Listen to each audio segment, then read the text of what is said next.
Commencez à traiter les gens comme il faut. Même s'ils ne vous traitent pas comme il faut, et faites-le pour Dieu. Vous auriez à lui dire 10 fois par jour, Dieu, je fais cela pour toi. Restez avec nous dans Jouissez de votre vie.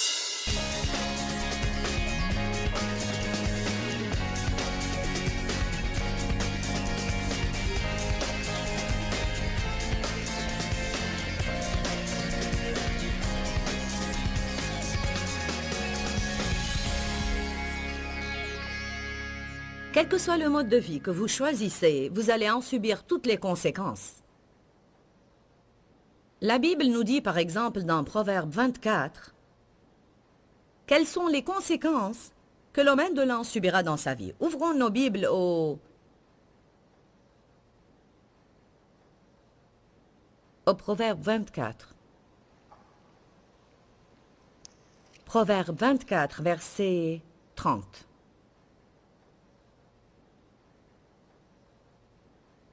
Alléluia. Je sais d'abord qu'on aime tous penser qu'on n'est pas indolent. Mais pour être honnête, je crois qu'on a probablement tous dans notre vie un certain côté dans lequel on peut s'élever plus haut. Dave et moi, on s'efforce vraiment pour être excellents. Mais j'étais en train de passer la situation en revue cet après-midi pendant que je me reposais et j'ai pensé... Bon Seigneur, montre-moi dans quel domaine je suis indolente ou médiocre. Il m'a montré que j'étais médiocre dans le domaine des exercices physiques. Mon mari fait de l'exercice jour après jour et il le fait depuis que je l'ai connu. Alors, même à l'âge de 61 ans, sa peau est toujours ferme. Il a toujours fait de l'exercice et il profite maintenant pleinement des conséquences des résultats. Mais, pour ma part, une partie de mon corps qui était ici a fait une chute maintenant. Et faire maintenant suffisamment d'exercices pour les rendre à leur place pourrait me tuer. Alors je subis maintenant les conséquences de ma paresse dans les exercices. Alors que lui obtient les résultats de l'excellence dans les exercices. On récolte ce qu'on sème. Ce message n'est pas adressé à une ou deux personnes uniquement dans cette salle, mais à tous ceux qui ouvriront leur cœur et demanderont à Dieu de les aider à s'élever un peu plus haut dans certains domaines dans leur vie. Amen. Combien d'entre vous pourraient dire honnêtement qu'ils croient qu'ils sont indolents dans certains domaines dans leur vie? Très bien. Combien d'entre vous veulent changer? Combien d'entre vous pensent qu'ils ont une sorte de médiocrité ou de désinvolture dans leur vie? Combien d'entre vous veulent s'efforcer à être excellents? Très bien. Il est écrit dans Proverbe 24, 30. « J'ai passé près du champ d'un paresseux. Dites tous paresseux. Et le long du vignoble d'un homme sans courage. Et voici que les orties avaient tout envahi. Les ronces recouvraient le sol et le muret de pierre était en ruine totale. » En d'autres termes, tout était un désastre. Êtes-vous jamais passé près d'un terrain désastreux? La maison était en désordre, les fenêtres étaient crasseuses et la place était pleine d'ordures. Le gazon était fou et cela s'il y en avait en premier lieu. Il y avait peut-être quelques pièces de voiture rouillées dans le terrain. Rien que du désordre. Partout où vous regardez, c'est désastreux. Vous savez, nous pensons, « Ah, quel dommage !» C'est exactement cette sorte de personne qu'il décrit ici, et il dit que c'est le résultat de l'indolence. Cela n'est pas dû à votre origine, ni au voisinage dans lequel vous êtes né, mais à l'indolence. Vous n'avez pas pris soin de ce que vous avez. J'ai lu toutes ces écritures un jour. Le Seigneur m'a touché profondément et j'ai commencé à pleurer. Elles ne m'ont plus jamais touché de cette façon depuis ce temps-là, mais je n'oublierai jamais le jour où j'ai lu ces écritures et j'ai commencé à pleurer. J'ai pensé, quel dommage! Quel dommage d'être cet homme indolent qui ne pourvoit qu'à sa chair. C'est ce que l'indolence est en vérité. Un indolent ne fait que ce qu'il a envie de faire et il n'a envie de rien faire, alors il ne fait rien. Et puis un jour, tout devient un fouillis. En voyant cela, je me suis mis à réfléchir et j'ai tiré une leçon de ce que j'ai observé. Je crois que c'est ce que j'ai fait quand j'ai lu cette écriture. Je l'ai lue, je me suis mise à réfléchir et j'en ai tiré une leçon. J'ai dit, je ne veux pas avoir une telle vie. Je ne veux pas entrer par la mauvaise porte et puis vivre ma vie dans le regret,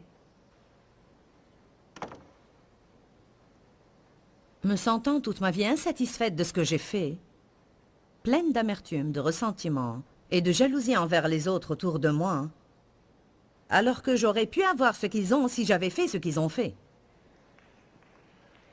N'oubliez pas que les promesses de Dieu sont à tous ceux qui veulent, et non pas pour un certain groupe de personnes. Dieu ne fait point exception de personne. Il a un bon plan pour tout le monde et non pour quelques-uns.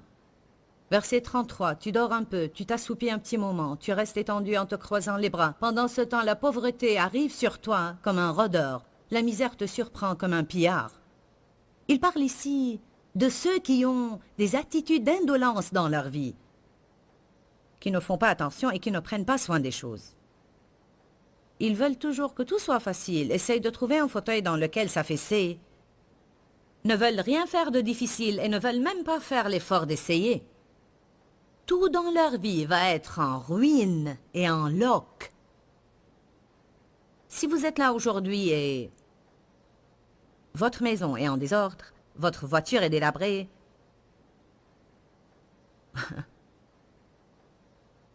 votre corps est dans un état de laisser aller, vous n'avez pas d'argent et même si vous en aviez, vous ne saurez pas où il est et où le chercher. Si vous avez de l'argent à la banque, vous ne le saurez pas car ça fait longtemps que vous n'avez pas fait vos comptes. Et la liste ne finit plus. Je vais vous dire quelque chose qui ne vous plaira peut-être pas. C'est de votre faute. Je suis souriante maintenant. Si vous voulez être libre, j'ai une liste de choses que vous pouvez faire pour être libre. La première chose que vous devez faire, c'est arrêter de blâmer les autres. Confrontez la vérité, elle vous libérera. Mais ce n'est pas la vérité des autres qui va vous libérer. C'est votre vérité qui va vous libérer. C'est ce qui m'a vraiment libéré, ma vérité à moi. Je voulais que Dieu confronte Dave, mais il m'a confronté à moi. Je voulais m'apitoyer sur moi-même à cause de mon triste passé. Et Dieu m'a dit, tu peux être soit pitoyable, soit forte, mais pas les deux à la fois, c'est à toi de choisir. Je ne vous donne rien à manger aujourd'hui que Dieu ne m'ait forcé à avaler en premier. Je sais ce qui m'a aidé et je crois que la même chose qui m'a aidé va vous aider. Quel que soit le désordre dans lequel vous vivez, si vous voulez en débarrasser, arrêtez d'en attribuer la responsabilité aux autres.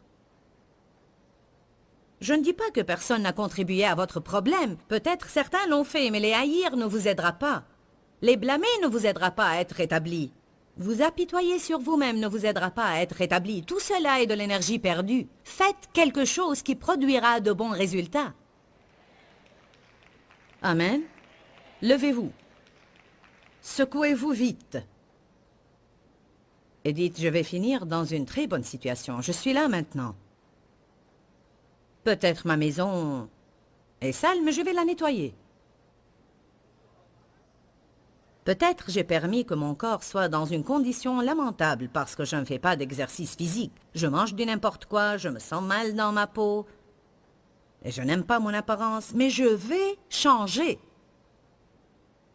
Ne vous sentez pas vaincu comme si vous alliez toujours rester dans une impasse. On peut changer. Alléluia, on peut changer. Amen. Alors, il ne faut pas qu'on soit indolent. La personne médiocre est un peu mieux que la personne indolente. C'est une personne qui accepte tout. Elle fait ce que les autres font et ne fait jamais le pas supplémentaire. Ne fait jamais quelque chose de plus. Ne fait jamais beaucoup de choses. Elle fait ce qu'elle a à faire, mais pas plus. Et elle se sent toujours inaccomplie dans sa vie, car elle est toujours à mi-chemin entre le succès et l'échec. Elle n'est pas un échec total, mais elle n'est pas un succès. Elle est frustrée. Quand vous n'êtes pas accompli, vous vous sentez frustré. Si vous ne vous efforcez pas à atteindre la plénitude de ce que Dieu a pour vous, alors vous allez toujours sentir qu'il y a quelque chose qui manque. Si vous ne faites pas attention, vous allez toujours regarder aux autres pour qu'ils vous donnent ce qui vous manque et vous allez être toujours en colère contre les autres parce qu'ils n'ont pas pourvu à vos besoins alors que c'est à vous de faire quelque chose à cet égard. D'un temps, j'étais en colère contre Dave car j'étais malheureuse. Ah oui, beaucoup d'entre vous sont en colère contre leurs époux car vous êtes malheureux et vous croyez que c'est à eux de vous rendre heureux. Après un nombre d'années, Dave m'a regardé un jour et m'a dit « Tu sais quoi? J'ai essayé pour des années de te rendre heureuse, mais j'ai découvert que quoi que je fasse, rien ne te plaît et je ne vais même plus essayer. Tout dépend de toi.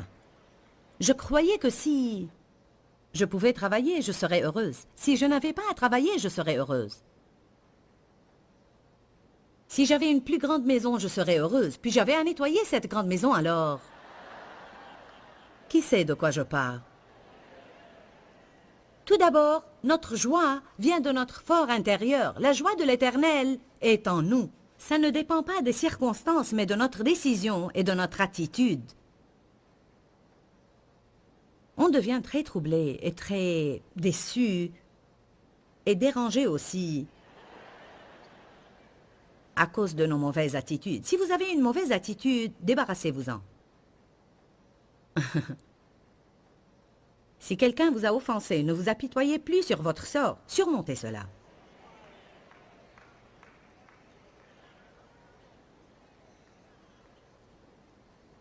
Vous n'avez pas pensé pleinement à cela, n'est-ce pas? Vous dites tu es très rude. Bon, en fait, je n'ai pas le temps de badiner. J'essaye de vous sauver la vie.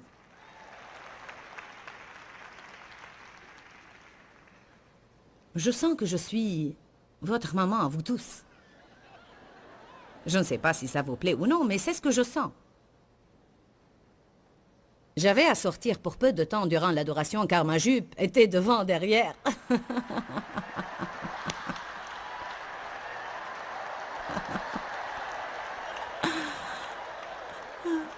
Ma fille est venue chez moi et m'a dit « Il y a quelque chose qui ne va pas. »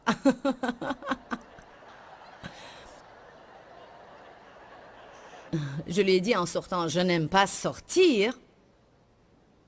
Durant l'adoration, je dois revenir chez mes enfants. » Est-ce que ça vous dérange si je dis que vous êtes mes enfants? Je ne dis pas cela en rigolant, mais vous savez, Paul se considérait comme un père au peuple. Je crois que quand vous vous adonnez à aider les autres, vous commencez à prendre quelques libertés parentales. Il se peut que je vous dise quelque chose qui vous inciterait à penser « Oh mon Dieu !» Mais je sais ce que vous pouvez avoir en Dieu. Je sais ce qu'il veut que vous ayez.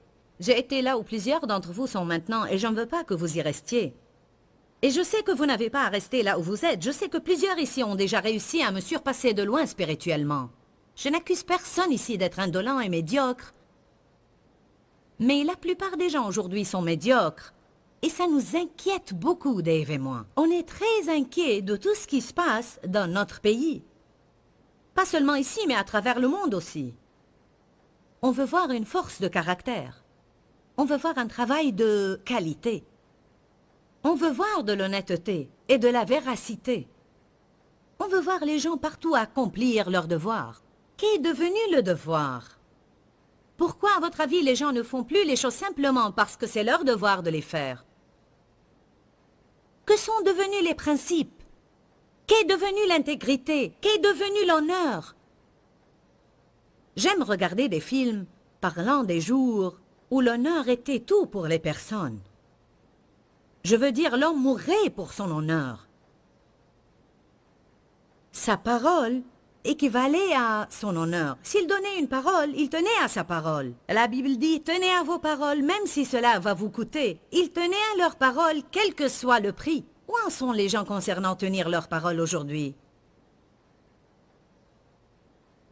Ils ne se font pas confiance, et cela n'existe pas seulement chez les incroyants. Il est de notoriété publique que dans des ministères comme le mien, dont la structure financière est basée sur l'association, alors si 60% des personnes qui disent qu'ils vont être associés tiennent à leur parole, c'est déjà un grand pourcentage.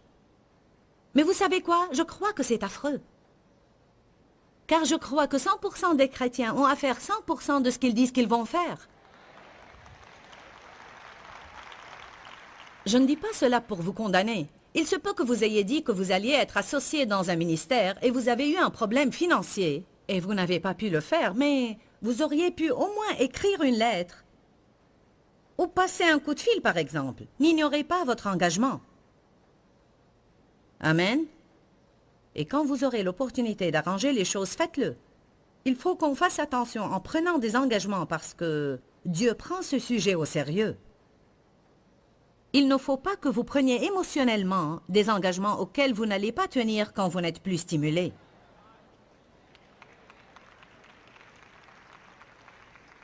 Je suis contente pour les 12 ou 15 personnes qui applaudissent. Au fait, on va parler aujourd'hui de la poursuite de l'excellence, mais j'ai quelque chose à dire au sujet de l'indolence et de la médiocrité, alors faites attention. L'homme indolent est par définition celui qui est peu disposé à se fatiguer. Il vit une vie qui résulte en aucune souffrance suite au travail ou à la prise de bonnes décisions. C'est quelqu'un qui ne veut pas souffrir ou être inconfortable, qui résiste au travail ou à la fatigue. Il est stagnant et lent. On ne va pas ouvrir nos livres, mais si vous prenez des notes, vous pouvez noter ces références et les lire plus tard. Proverbe 13,4 dit « Il a des désirs qui n'aboutissent à rien. » Il veut, il veut, il veut, il veut, il veut. Il veut un bon gouvernement, mais il ne veut pas voter. Il veut que son pasteur soit un homme de Dieu, mais il ne prie pas pour lui. Il veut, il veut et il veut, mais il ne fait pas sa part. Alors il n'est jamais accompli et satisfait. Il désire, mais il n'agit pas. Quand le désir n'est jamais accompli, il nous rend comment? Frustrés. Il y a aujourd'hui à travers le monde beaucoup de personnes qui sont frustrées, et cela à cause de leurs désirs inassouvis. Ils veulent que certaines choses soient accomplies, mais leur désir demeure insatisfait. Eh bien, c'est ou que vous ne faites pas votre part, ou ce n'est pas le temps opportun, ou ce n'est pas la volonté de Dieu. Mais ce n'est pas la volonté de Dieu pour nous d'être dans la confusion et la frustration. Je pensais aujourd'hui, combien d'années j'ai passé à être frustré et à me débattre. Et comme il est merveilleux de pouvoir dire, finalement, après de longues années de lutte, je suis entré maintenant dans le repos de Dieu. La Bible dit que ceux qui ont cru sont entrés dans le repos de Dieu. Mais vous savez, j'ai expérimenté tout cela et je comprends et je crois que je peux aider d'autres personnes à se débarrasser de tout cela. Mon Dieu, comme j'étais frustrée. Et j'essayais toujours de forcer les choses et de forcer les choses et de forcer les choses. Alors que nous devons semer et faire confiance à Dieu pour la récolte.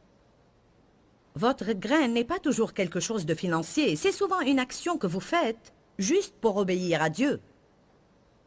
Vous commencez à traiter quelqu'un comme il faut avant qu'il ne commence à vous traiter comme il faut, et vous le faites pour semer une graine en disant « Je ne peux pas vous changer, mais Dieu peut le faire. Je vais faire ce qui est juste, même si vous ne le faites jamais. Je vais faire ce qui est juste et je vais continuer à le faire, et je vais vous laisser entre les mains de Dieu. »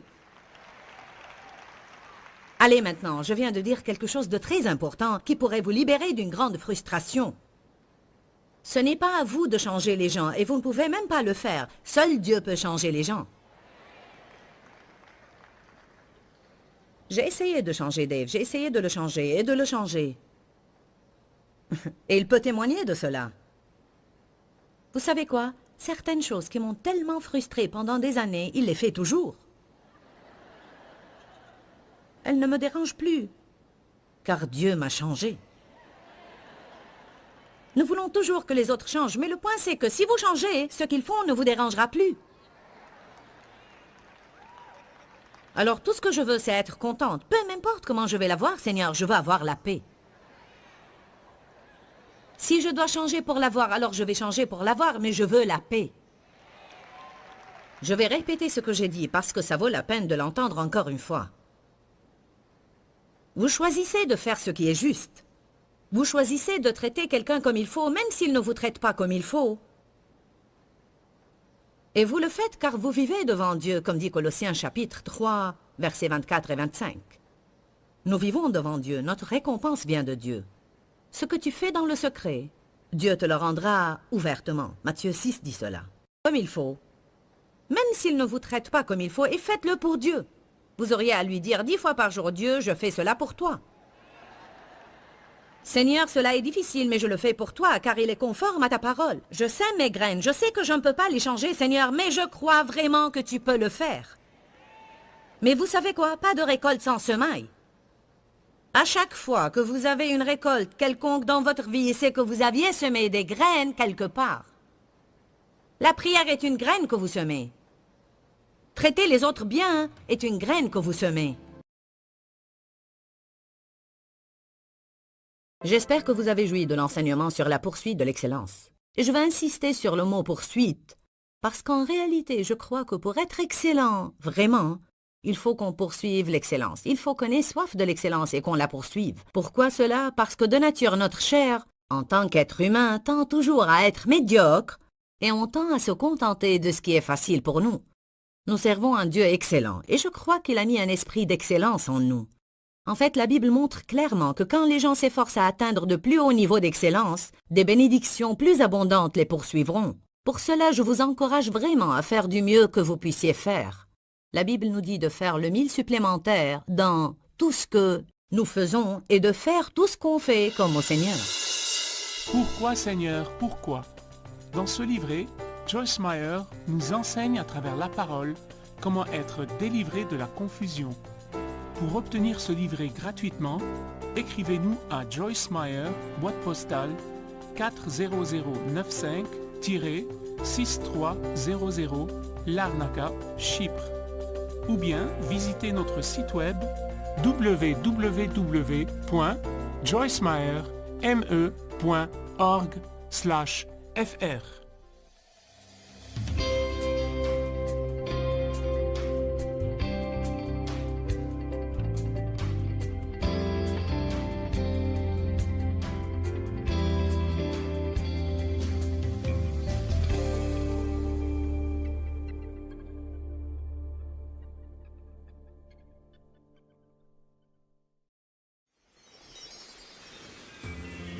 Puisque Dieu est avec vous, n'ayez pas peur.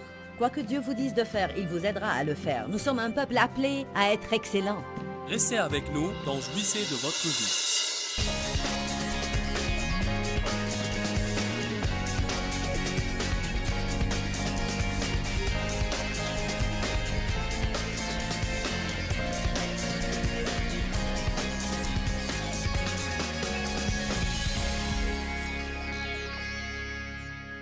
Il faut que vous regardiez dans votre cœur et que vous vous demandiez « Qu'est-ce que je veux? Qu'est-ce que je veux vraiment ?» Et puis, appliquez-vous à le faire de tout votre cœur, en sachant que vous ne pouvez pas tout vouloir. Il faut que vous découvriez ce que Dieu a pour vous, et c'est ce que vous devez vous appliquer à faire. Plus que tout, je veux être une excellente enseignante de la Bible dans le ministère. Et si je vais le faire, je vous le dis, je veux glorifier Dieu en ce que je fais. Je veux dire que je veux aider les autres, et je vais les aider radicalement et abondamment. Vous ne savez pas ce que je sens quand je vois le Saint-Esprit se manifester comme on a expérimenté ce matin, parce que vous savez quoi? Personne ne peut inventer cela. Personne ne peut inventer cela. Je crois que l'onction du Saint-Esprit est un signe de son approbation. Je crois qu'elle signifie que Dieu est en train de dire « J'aime cette réunion. J'aime ce qui se passe ici. » Oui, oui, Dieu est là.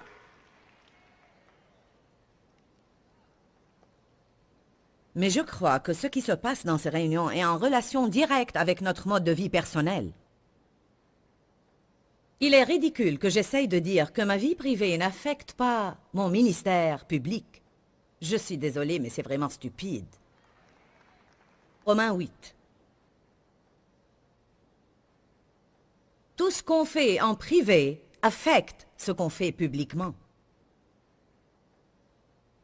Si vous faites de mauvaises choses en privé, alors vous avez un mauvais caractère. Et s'il est mauvais, il va toujours être manifesté publiquement.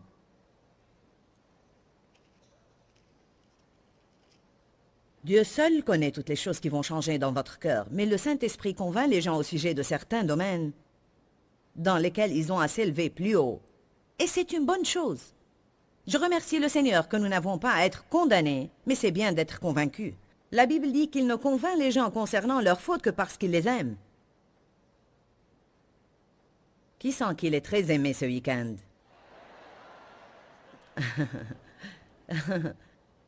Qui souhaite que Dieu aime quelqu'un d'autre pour quelque temps?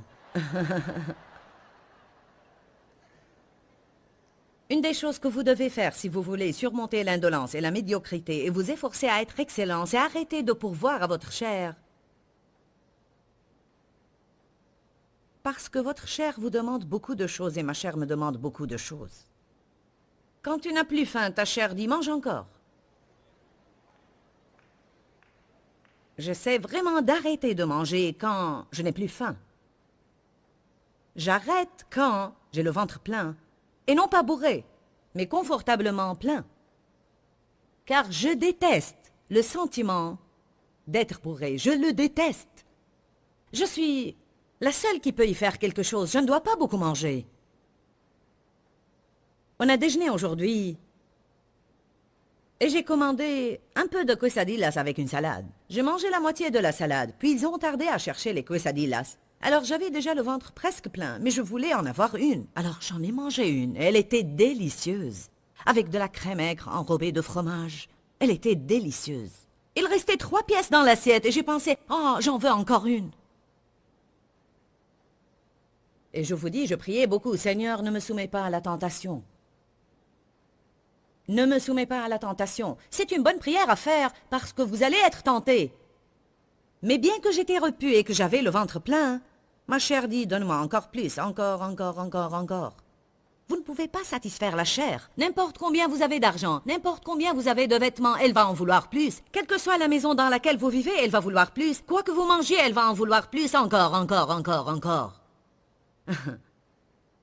Mais cela n'est pas toujours mieux.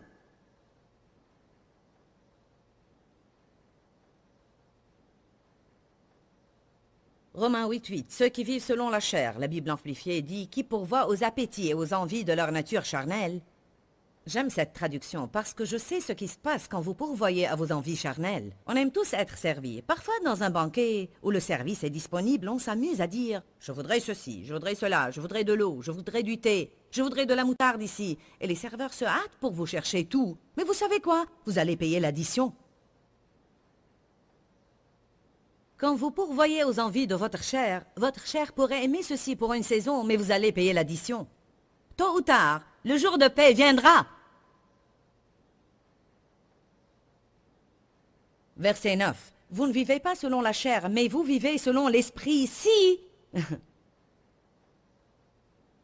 si du moins l'Esprit de Dieu habite en vous, vous guide et vous contrôle.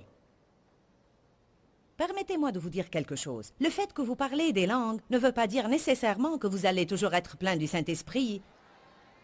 Et ne veut pas non plus nécessairement dire que vous êtes guidé et contrôlé chaque jour par le Saint-Esprit. Vous pouvez avoir quelque chose sans pour autant vous en servir. Le Saint-Esprit est doux et il ne nous forcera jamais à faire ce qui est juste. Il nous guide et nous incite, mais nous avons à obéir aux incitations du Saint-Esprit. La Bible amplifiée utilise le mot incitation. Obéissez aux incitations du Saint-Esprit. Et si vous cherchez le mot inciter dans le dictionnaire, il signifie donner des informations, rappeler ou tenir un prompteur. Je comprends cela, car il y a des années, au début de mon ministère, je dépassais toujours le temps limite de la cassette. Nous avions des cassettes d'1 heure et je dépassais toujours ce temps limite. Et cela frustrait les gens car ils achetaient mes cassettes et se sentaient inaccomplis quand ils arrivaient à la fin.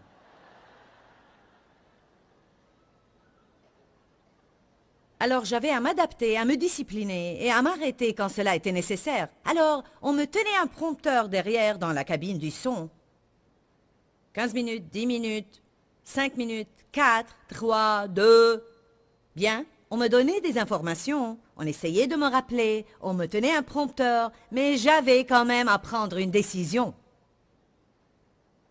Il y avait des fois où je me sentais tellement enthousiasmée par ce que je prêchais, que je pensais, je vais continuer à prêcher. Réglez plus tard cette affaire de cassette. Mais ce plus tard arrive toujours. Qui sait de quoi je parle? Le Saint-Esprit nous rappelle. Combien de fois le Saint-Esprit te dit « tais-toi » ou bien « tu n'as pas à dire cela ». À chaque fois que Dave faisait quelque chose que je ne trouvais pas juste, je voulais essayer de le reprendre. Mais vous savez quoi? Je remercie Dieu d'avoir arrêté de faire cela. Êtes-vous contents tous? Vous savez ce que je découvre? Dieu s'occupe de lui maintenant. Il le fait maintenant. Dieu dit, bon, allez-y, faites les singes autant que vous voulez. Et quand vous serez épuisés, dites-le moi et je m'en occuperai. Car ce n'est ni par la puissance, ni par la force, mais c'est par mon esprit, dit l'Éternel des armées. Amen. Ce n'est pas parce que vous avez envie de faire quelque chose que vous pouvez le faire. Ce n'est pas parce que vous voulez faire quelque chose que vous allez pouvoir le faire. Vous devez vivre plus loin que vos sentiments. Vous devez vivre plus loin que vos sentiments superficiels. Arrêtez de pourvoir à votre chair.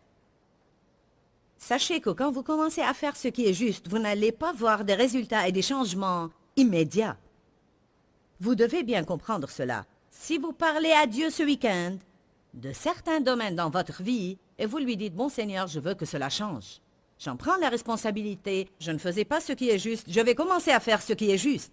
Je te préviens maintenant. Ainsi par l'Éternel, tu ne vas pas voir un changement du jour au lendemain ni un succès immédiat, mais tu vas devoir faire preuve de fidélité. Le Seigneur veut savoir si vous êtes vraiment sérieux ou si c'est juste un autre caprice charnel. Tant que la terre subsistera, il y aura un temps de semaille et un temps de moisson. Version amplifiée, tant que la terre subsistera, il y aura semaille, temps, moisson. Et non pas semaille, moisson. Semaille, vous semez vos graines, le temps passe, vous récoltez une moisson. Pendant ce temps, vous faites ce qui est juste. Vous faites ce qui est juste, et vous faites ce qui est juste. La Bible dit, ne vous lassez pas de faire le bien, ou de faire ce qui est juste, car vous moissonnerez au temps convenable si vous ne vous relâchez pas. Si, il y a un autre si. Je vais préparer un enseignement intitulé « Si ». Car ce mot existe partout. Tu récolteras si tu ne te relâches pas. Vous savez ce que j'aimerais dire? Donnez à Dieu le même temps que vous donnez au diable. Si vous avez donné au diable 30 ans pour qu'il fasse de votre vie un désastre, alors consacrez au moins 30 ans à Dieu pour qu'il règle les choses.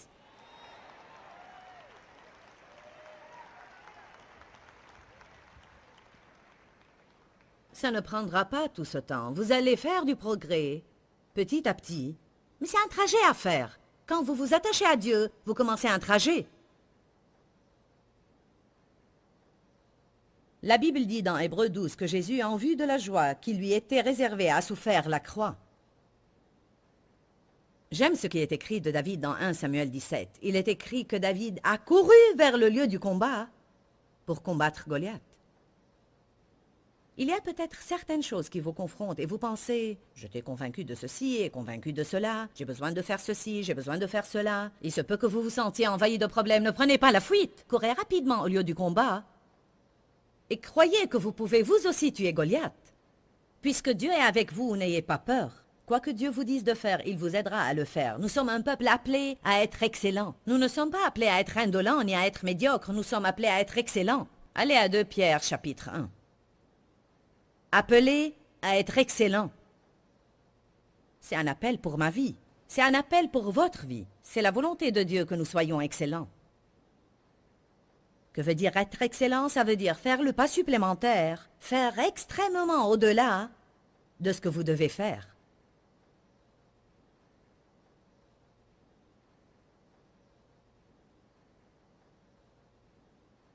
Appelé à être excellent. 2 Pierre, chapitre 1, verset 3. Comme sa divine puissance nous a donné tout ce qui contribue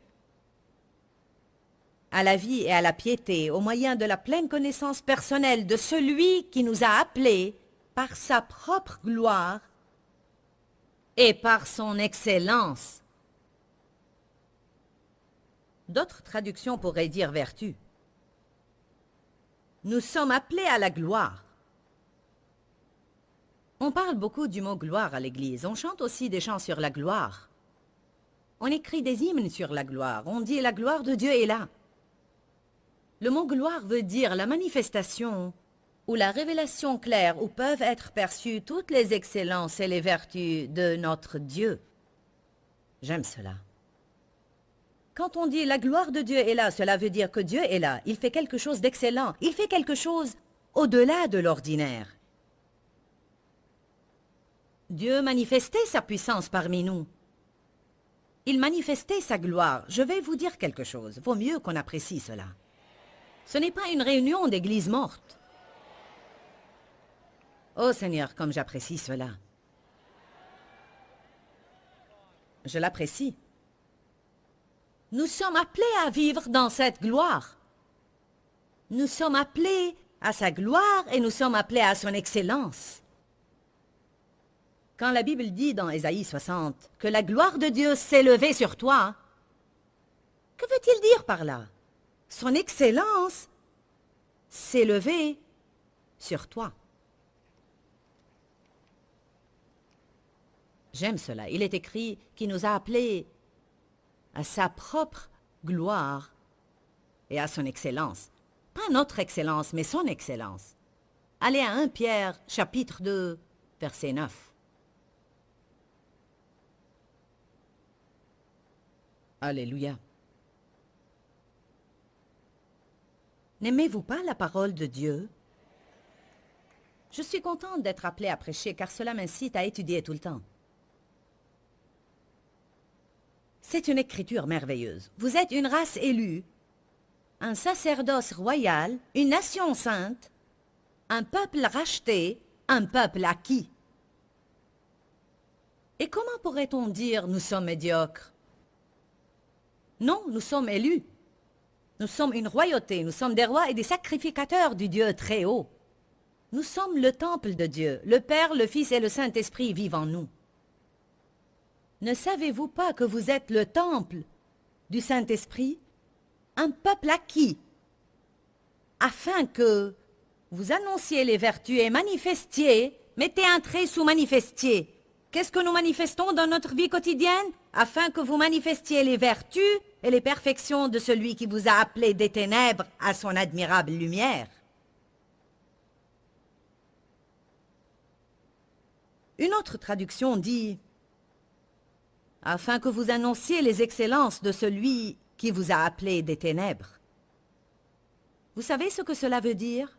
Ayez une attitude excellente. Manifestez l'excellence dans vos comportements. L'autre jour, je suis allée pour m'acheter un café. Dave m'attendait dans la voiture. Quand je suis sortie, il m'a dit « Prie pour moi ». Je peux raconter l'histoire? Je veux juste m'assurer.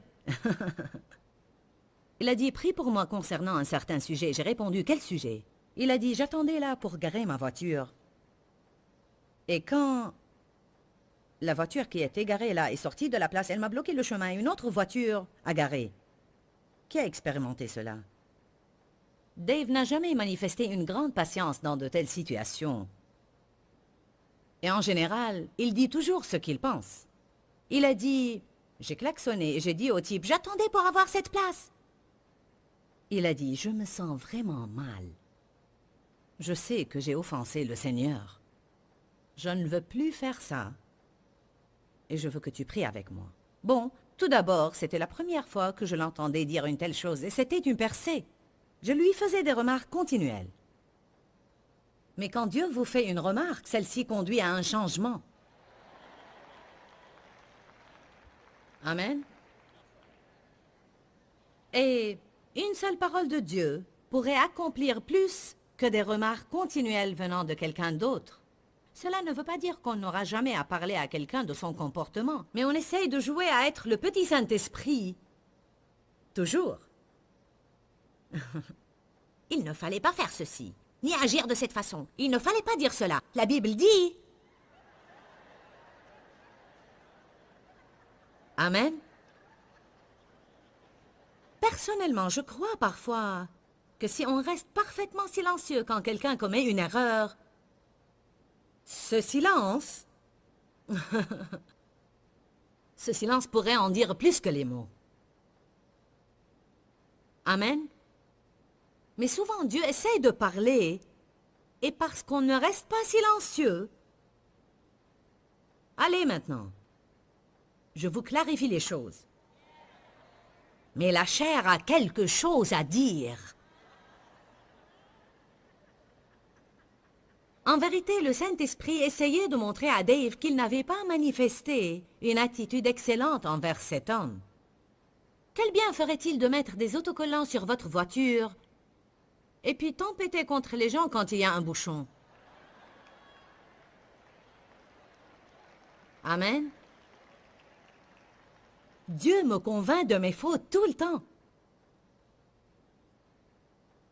Dieu veut vraiment qu'on soit excellent.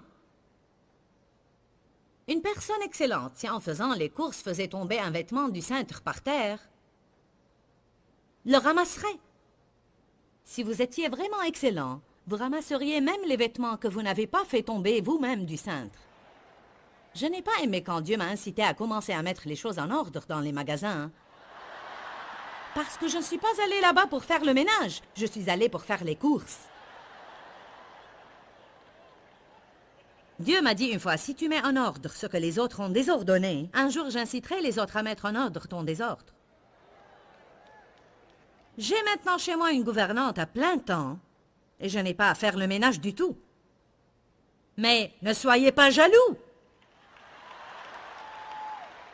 Vaut mieux que vous vous réjouissiez, car cela me donnera du temps à étudier pour vous enseigner ces messages.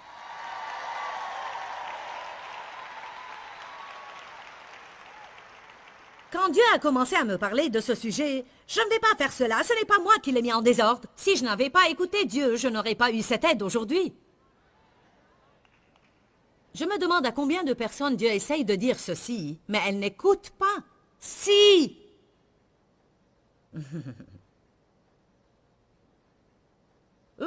Cela n'est-il pas bien? Il veut connaître d'excellentes attitudes. Manifester l'excellence. Allez à 1 Pierre 2,9 de nouveau.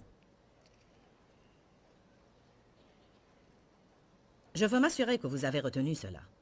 Mais vous êtes une race élue, un sacerdoce royal, une nation sainte, un peuple racheté, un peuple spécial, afin que vous annonciez et manifestiez les vertus et les perfections ou les excellences de celui qui vous a appelé des ténèbres à son admirable lumière. Quand tous tes collègues au travail se plaignent du patron, ne fais pas part de cette conversation.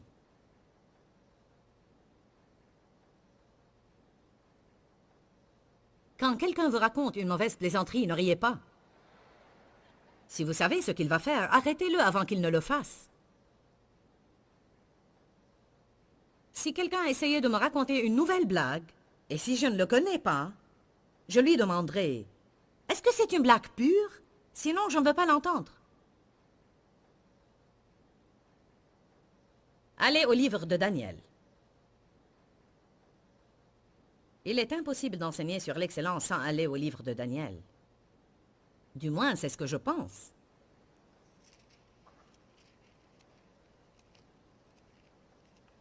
On aurait raté de bonnes informations si on n'était pas allé à Daniel.